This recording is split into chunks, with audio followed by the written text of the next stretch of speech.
C'est un cadre où on apprend, c'était comme l'école, mais vous voyez, il y a une différence. Très bien. Il y avait des amis, il y avait des collègues avec qui j'ai conversé pour le premier jour. Et on a eu une prise de contact le premier jour avec la direction académique. Donc c'était vraiment bien et ça nous a aidé à nous ouvrir les uns envers les autres. Donc ça, au fait disparaître la frousse que j'avais avant. Fidèle téléspectateur d'Oreb FM TV, je vous ai toujours promis que nous, à l'université Oreb, on ne choisit pas, permettez-moi les termes, que cela ne vous dérange pas, n'importe qui. Parce que l'ingénieur Apikaoulou Mangombe a demandé à ce que nous puissions faire de l'université Oreb une université de référence. Ou pas comme auparavant ou ailleurs. Voilà pourquoi vous entendez ça, pas de la bouche d'une étudiante de 3e licence, mais fraîchement du secondaire. Et voilà ce qu'il nous dit. Vous entendrez encore des super après ici. Alors, je le disais tantôt, merci beaucoup à Marina Ochocho pour votre présentation. Maintenant, vous nous avez amené un sujet très intéressant. Je vous lis rapidement. Divulguer des informations personnelles, voire confidentielles sur une personne sans son accord est une pratique illégale. C'est en ça que consiste le doxing. Ce terme vient de l'anglais docs, qui est l'abréviation de document. Document, c'est en anglais, document. Soit recueillir des documents sur une personne ou un groupe. Avec Internet qui est omniprésent dans la vie d'aujourd'hui, il est d'une simplicité enfantine de trouver des informations sur un individu. Donc ça arrive parfois, quelqu'un est là quelque part, en train de fouiller sur la vie d'un autre, d'une autre, et puis, comme ça là, et puis, bouf, on le ramasse sur la toile, les gens commencent à se moquer de lui. Donc ça arrive parfois des choses comme ça. Hein? Oui, ça arrive. Ça arrive. Et c'est vraiment fréquent, surtout dans notre communauté.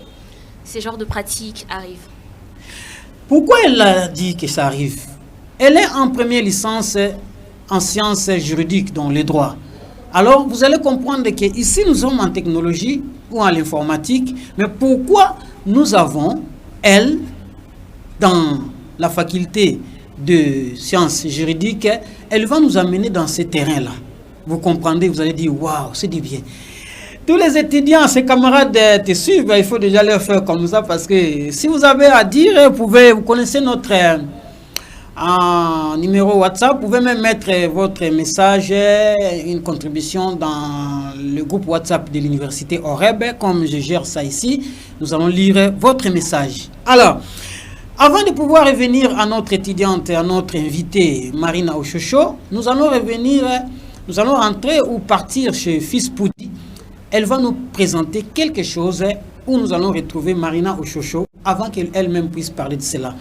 Fils Poudi, qu'est-ce qui s'est passé un certain jour, dont Marina parlera en détail, à l'université Oreb, avec les étudiants de 4 facultés, avec leurs enseignants de l'informatique. Fils Poudi, nous sommes à toi. Je suis Marina Ochocho, étudiante en première licence en droit à l'université Oreb. Aujourd'hui, nous avons fait un travail qui était porté sur la défense d'un sujet en informatique.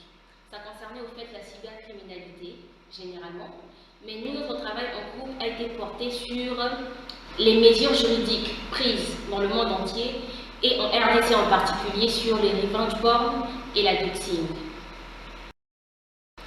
Oui, au fait, notre exposé a été porté sur les revenge porn et la doxing. Pour commencer, c'est quoi le revenge porn? En français, vengeance pornographique.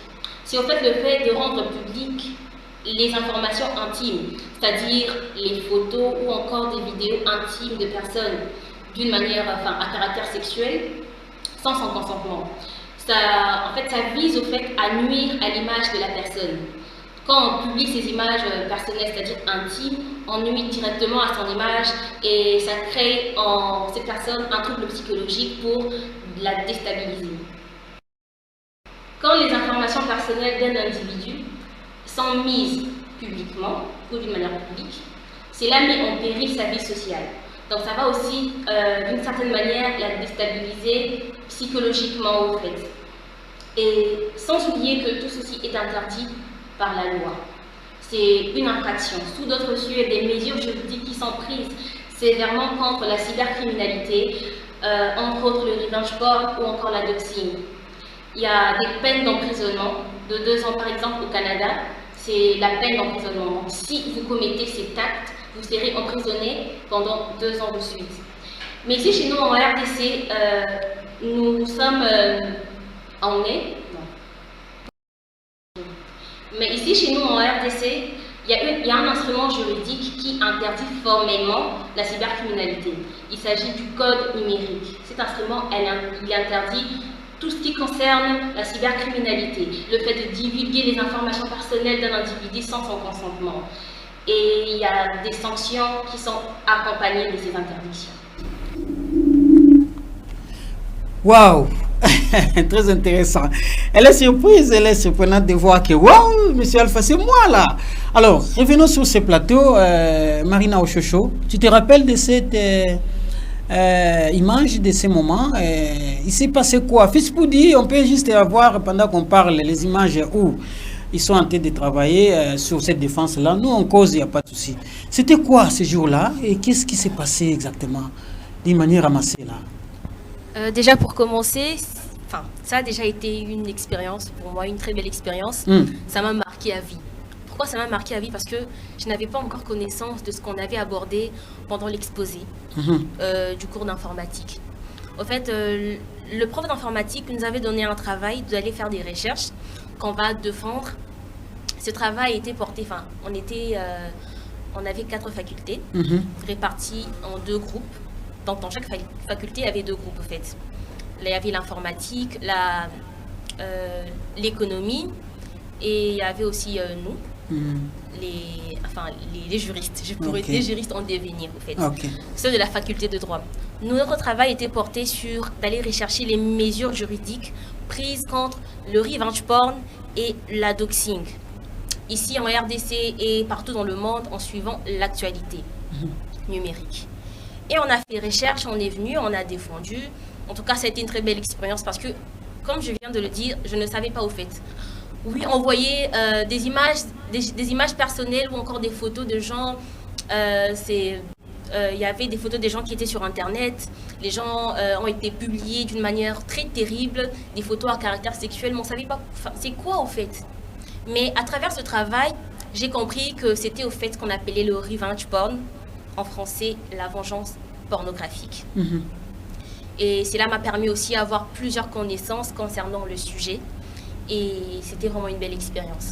Et dites-moi, dites aux fidèles observateurs de REB FM Télévision qui nous suivent de partout. Là, nous sommes sur le canal plus 378.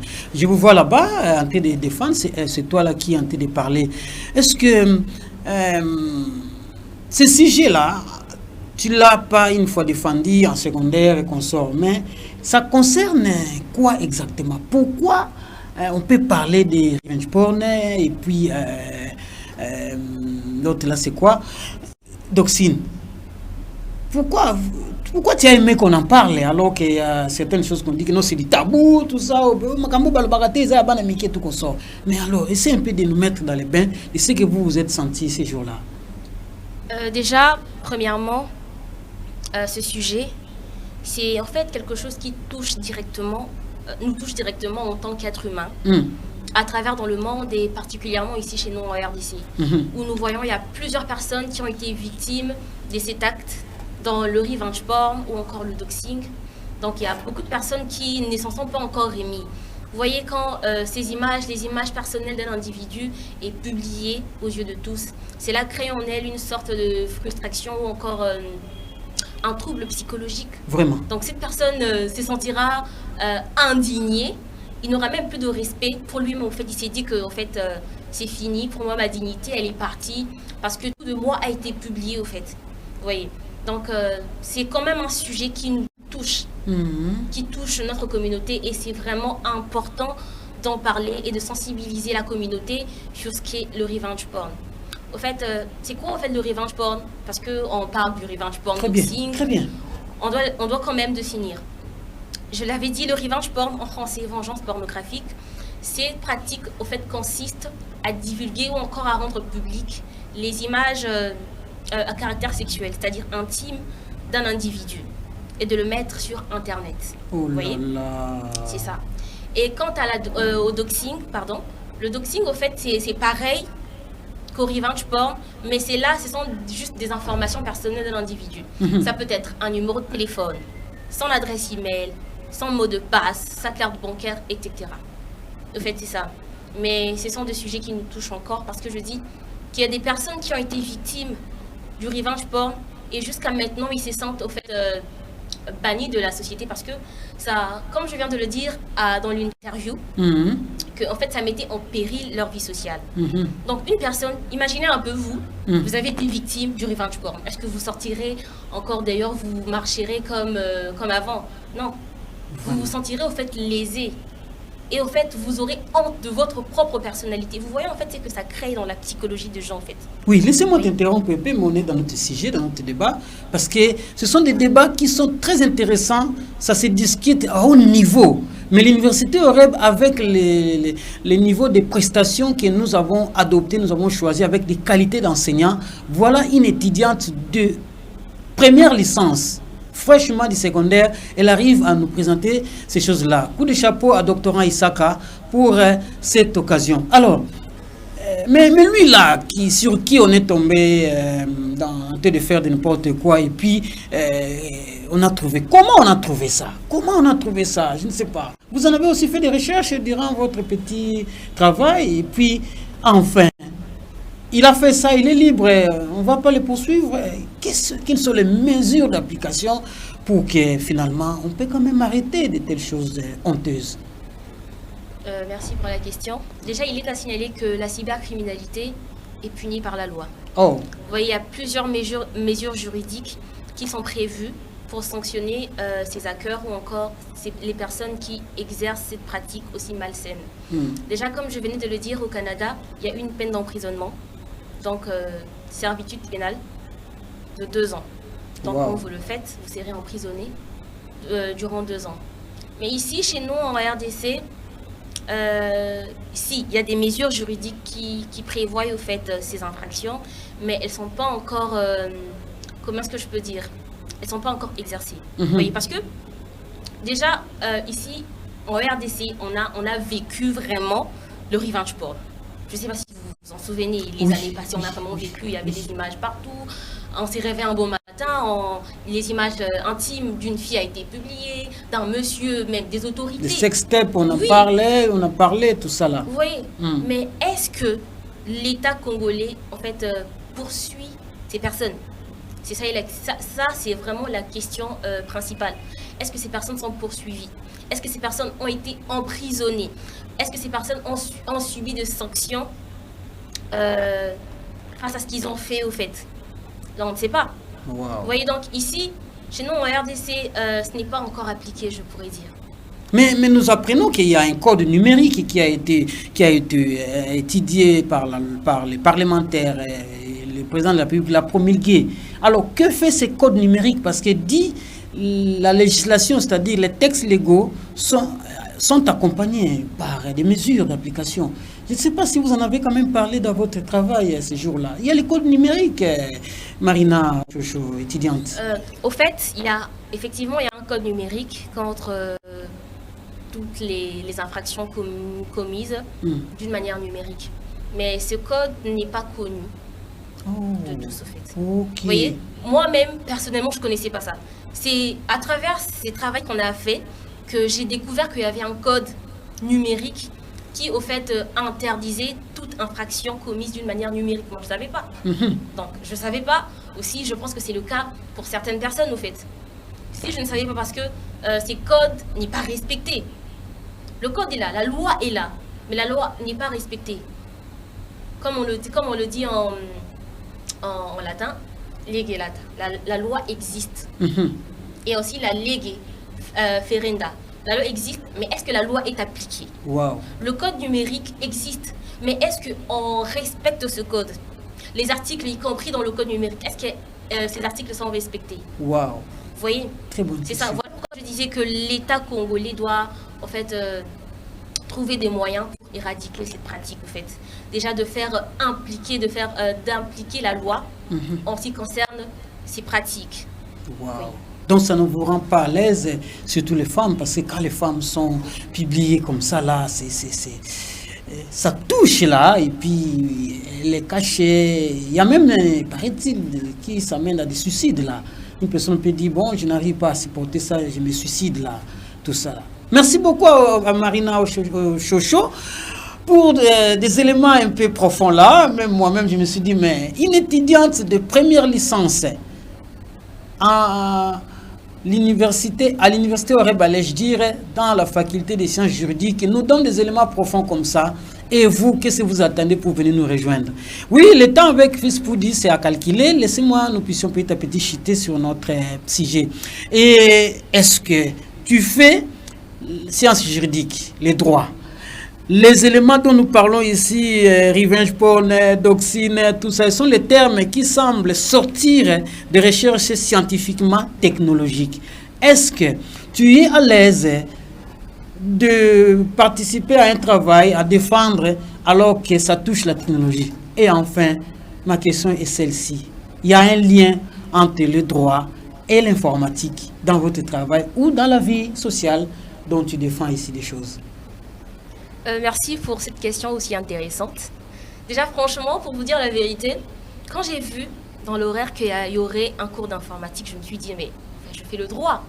Mais pourquoi il y a informatique? Où est le rapport entre l'informatique et le droit, au fait? C'est là que mes amis aussi disaient, enfin mes collègues ils disent, mais tu as raison, on doit laisser plaindre. Moi j'ai dit non, on ne s'y plaint pas.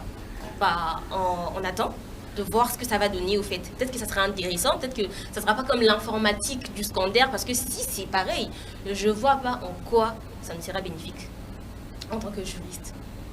Enfin, là, je n'avais pas encore la connaissance. Oui. Quand j'ai participé au cours d'informatique, c'est là que je me suis rendu compte que ça avait un lien. Déjà, le travail qu'on a eu à faire sur le doxing et le revenge porn le prouve suffisamment. Vous voyez, en fait, le numérique, c'est une sorte de société. Vous voyez, Internet. Virtuelle. Oui, c'est une société virtuelle dans laquelle vivent les gens. C'est-à-dire Facebook, Twitter, Instagram, etc. Vous voyez, c'est une société. Et dans chaque société, on dit que dans chaque société, il doit y avoir des lois pour qu'il y ait une bonne organisation et pour que cette société soit maintenue d'une manière ordonnée. Wow. Il y a un adage latin qui dit... j'aime ça, j'aime ça. Allez-y. Il y a un adage latin qui dit ubi societas ibius. Donc, là où il y a la société, il doit avoir des lois, des droits pour que la société vive dans l'ordre et dans la paix. Wow. Vous voyez, même sur Internet, il y a des infractions qui sont commises, dont le revenge porn et aussi le doxing. Donc, il faut qu'il y ait l'implication de la loi. Il faut que la loi intervienne pour que cette pratique cesse, en fait. Ouais, parce que si on laisse, au fait, que ces infractions, on appelle la cybercriminalité, ce sont les infractions qui sont commises de manière numérique sur Internet et autres. Ouais. Si on laisse, au fait, ces infractions demeurer sur Internet, vous voyez, ça va déjà emmener à la dégradation de bonnes mœurs. Vous voyez, on perd nos mœurs, en fait. Déjà, le revenge porn. Vous voyez, sur Internet, il y a plusieurs sortes de personnes. Il y a des vieux, il y a des adolescents, il y a des jeunes. Vous voyez, enfin, les adolescents et les jeunes. Ok. Par exemple, j'ai 13 ans. J'ai 13 ans, je pars sur Facebook et je tombe sur une image qui n'est pas adaptée à mon âge. Très vous voyez, bien. une image à caractère pornographique. Vous voyez, ça détruit, en fait, les valeurs. En fait, ça crée une sorte de dégradation en moi. Et surtout que la jeunesse est vraiment sur Internet. Oui. Ouais. Donc, on trouve tout sur Internet aujourd'hui. Maintenant, imaginez si ça continuait. Le revenge porn continuait de battre son plein sur Internet. Vous voyez, qu'est-ce que ça créerait? Vraiment la dégradation de mœurs. Wow. Et nous, en Afrique, on a nos valeurs, on a nos cultures. Vraiment. Donc, on peut pas laisser, au fait, être divulgué des images ou encore des vidéos à caractère intime dans une société, au fait, une société virtuelle dans laquelle, tout le monde a accès. Ok. Donc, tout le monde a accès à Internet. Wow. Vous voyez. Donc, il faudrait qu'il y ait la loi pour que les sanctions, pour qu'il y ait une dispensation des sanctions, sur ces infractions. Vraiment, fidèle téléspectateur d'Oreb FM TV, je vous avais promis que l'université Oreb n'est pas n'importe quelle université. Voilà le niveau de notre émission avec l'intervention d'une étudiante en première licence. Nous insistons, hein, si vous voulez en être convaincu, venez à notre bureau, demandez seulement l'étudiante Marina Ochocho et en quel niveau, parce qu'il y a des gens qui doutent, hein, il y a des Thomas hein, qui sont toujours doutés, doutés, et ils disent que Alpha, avocate et tout ça. Tu n'es pas encore avocate, n'est-ce pas? Une étudiante, donc point de besoin de douter, hein, avoir la preuve. Alors, nous allons rentrer chez Fispoudi pour voir un autre élément que notre étudiante a encore passé sur les liens entre la justice et l'informatique par rapport à la faculté. Et nous allons revenir pour clôturer des éléments de la fin que nous avons ici. Fispoudi, nous sommes toujours à toi. Effectivement, il y a un lien commun entre le droit et l'informatique. Pourquoi? Déjà, le travail que nous venons de faire aujourd'hui sur la cybercriminalité prouve déjà que les deux ont un lien. Parce que dans la cybercriminalité, en fait, ce sont toutes les infractions qui se commettent sur Internet ou d'une manière numérique, alors que ces infractions doivent être poursuivies par la loi. Donc c'est par là que le droit s'applique. Le droit s'applique dans la cybercriminalité, au fait, pour accompagner cette infraction des sanctions, en fait. Donc voilà pourquoi il y a un mariage ou encore un lien commun entre l'informatique et le droit. C'est aussi l'informatique ou encore tout ce qui concerne la technologie, Internet, c'est une vie sociale. Donc c'est une sorte de vie sociale, mais d'une manière numérique. Là où vivent les gens, que ce soit sur place ou encore numériquement, doivent intervenir des règles pour de l'ordre. Donc pour que les règles interviennent, il faudrait aussi l'intervention de la loi, d'où on voit le droit.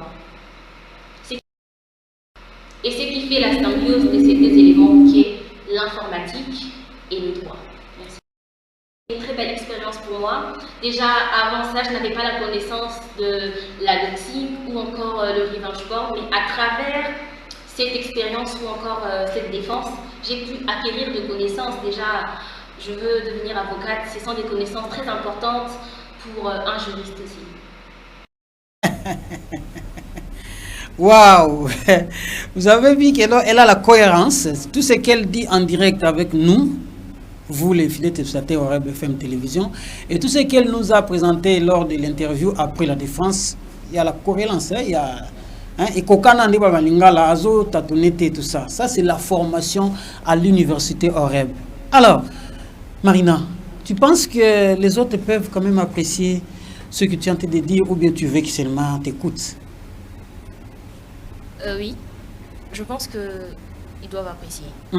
Pourquoi ils doivent apprécier? Parce que c'est un sujet, je l'ai dit au début, c'est un sujet qui touche tout le monde. Très bien. Parce que les personnes qui ont été victimes du revenge porn ou encore du doxing sont des personnes comme nous. On doit se mettre à leur place. Et si ça vous arrive, vous allez encore dire que ces sujets ne vous intéressent pas et que vous ne pouvez pas apprécier le fait pour nous d'être sur ces plateaux et d'aborder ces sujets qui est vraiment important. Donc moi je pense que c'est un sujet à apprécier, c'est une sorte de sensibilisation. On sensibilise directement sur ces pratiques malsaines. Alors pour terminer, avant la défense, avant l'acquisition de secours, avant qu'on vous demande de faire ce travail et qu'on sort, il y avait une certaine situation, une certaine réalité. Maintenant là, quel est le niveau suivant que tu souhaiterais que nous puissions, quand je dis nous, l'université Oreb, nous puissions vous donner comme un élément d'accompagnement additionnel? Tu voudras que nous puissions vous donner quoi en tant qu'enseignant, en tant qu'université?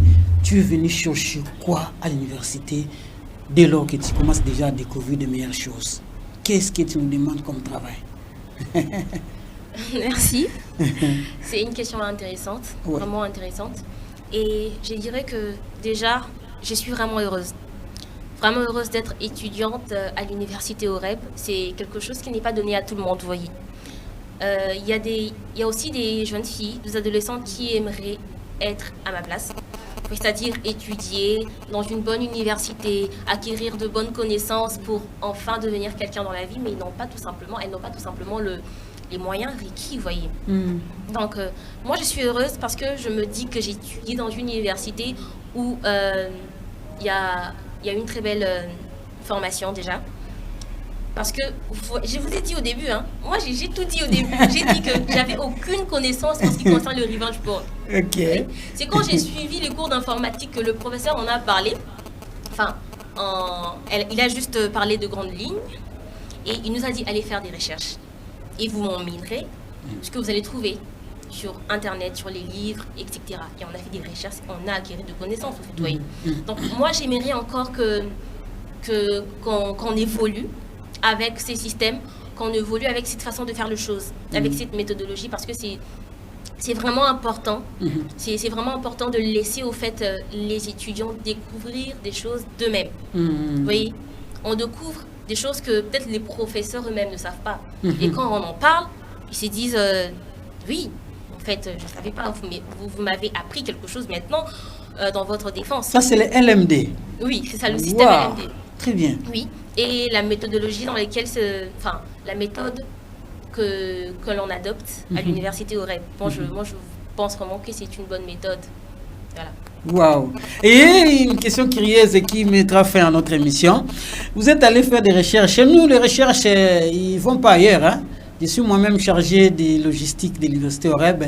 Nous avons la connexion Internet 24/24 avec la contribution personnelle du président du conseil d'administration, l'ingénieur Apikalou Mangombe, qui mensuellement, il met l'Internet au profit, au bénéfice de tous les étudiants 24/24, 7/7, 30/30.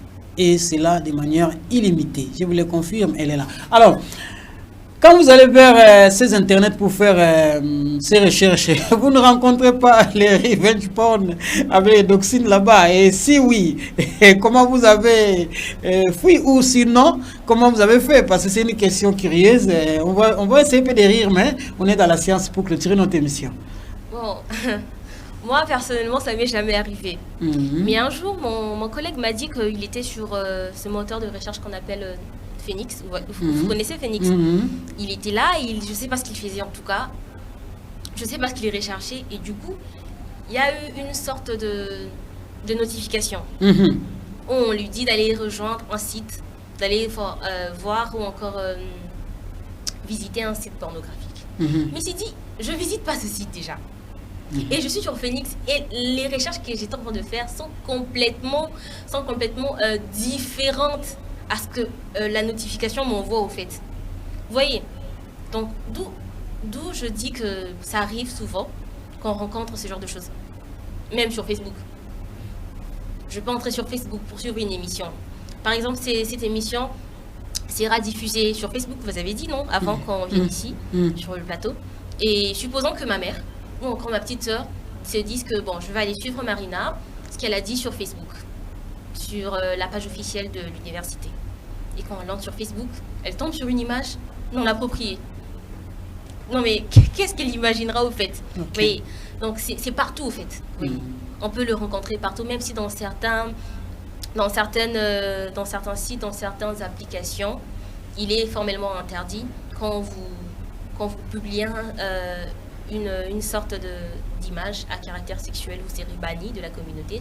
Un peu comme Facebook, Twitter, Instagram, il y a vraiment des conditions qui s'appliquent formellement et strictement. Et c'est ce que toi tu soutiens, n'est-ce pas? Oui, ce que je soutiens. Très bien. Fidèle téléspectateur de REB FM Télévision, vous avez suivi Marina Oshocho, une étudiante pas comme les autres dans ce monde académique à Matadi, au Congo central. Seule à l'université au REB que vous pouvez trouver des étudiants ou des étudiantes pareilles qui, dès la rentrée académique, elle a déjà l'importance de l'université. Et elle dit, je vais continuer à l'université au REB parce que c'est là où je me sens élevé, je me sens formé avec le système LMD que nous, on a commencé le premier ici au Congo central, parce qu'en 2021 déjà, ITH à l'époque, c'était système LMD. Vous étiez nombreux à nous suivre parce que vous voulez bien avoir des informations de l'université au REB. Ne zappez pas, restez avec nous. Si vous voulez nous suivre davantage après ici, allez sur page Facebook de l'Université Oreb, Université Oreb Matadi. Et après ici, l'émission sera postée, sera uploadée, comme les Anglais le disent, dans notre chaîne YouTube Université Oreb, et l'émission sera partagée à vous les étudiants de l'Université Oreb dans notre page officielle WhatsApp. Alors, un mot de la fin, un petit rien, et nous allons clôturer par là parce que Fils Poudi m'a déjà fait signe que nous sommes vraiment au temps et les médias se l'air. Merci pour la dernière parole accordée. Déjà, j'aimerais dire merci à vous de m'avoir invité. C'était vraiment une très belle expérience qu'on a eu à partager. Parler du revenge porn et du doxing, qui sont des sujets qui battent leur plein dans notre communauté. Et je dirais aussi merci à mon prof d'informatique, le prof Isaka, parce que c'est grâce à lui. Donc s'il n'y avait pas ce travail qu'on a fait, j'aurais jamais eu autant d'informations concernant ces sujets. En tout cas, merci à vous tous de nous avoir suivis. Merci à vous de nous avoir suivis. Notre invitée Marina Oshocho, étudiante à l'université Oreb dans la faculté des sciences juridiques ou les droits, elle est en première licence à Kotisika, mais Boyoka Babiloko. Et nos inscriptions continuent encore. Soyez bozoko hésiter pour rater ma formation. Merci à vous, l'ingénieur Apikalo Mangombe, le président du conseil d'administration de l'université Oreb, pour avoir mis toutes les batteries en marche afin que nous ayons cette université, cette alma mater première du genre dans la province du Congo central, connectée au Japon, à l'université de Kagawa, connectée au Canada, Ontario, connectée en Afrique du Sud. On a pas mal de partenaires en France, école multimédia, partout. Si vous traînez, vous allez rater. Merci à vous. Vous, le directeur des programmes information, depuis votre bureau, vous nous accompagnez. Et Talani Manzaka, lui le directeur technique, qui dit à Fils Poudi de bien faire à la régie finale pour que cette émission donne la joie. À vous tous qui nous avez suivis, les étudiants de l'université Oreb, vous êtes tellement nombreux, nous vous saluons, nous vous aimons. Toutes les 5 facultés de première licence en 3e, nous sommes les vôtres. Aujourd'hui, c'était l'étudiante de la faculté des sciences juridiques. Vous de l'informatique, préparez-vous. Si vous êtes prêts le samedi, on sera là à 15h30. Vous de l'économie, si vous êtes prêts, nous serons là le dimanche à 17h45. D'ici là, portez-vous bien. Restez connectés à vous. Nos numéros sont là. Envoyez-nous vos messages et nous allons vous programmer pour le reste. Merci. Ciao.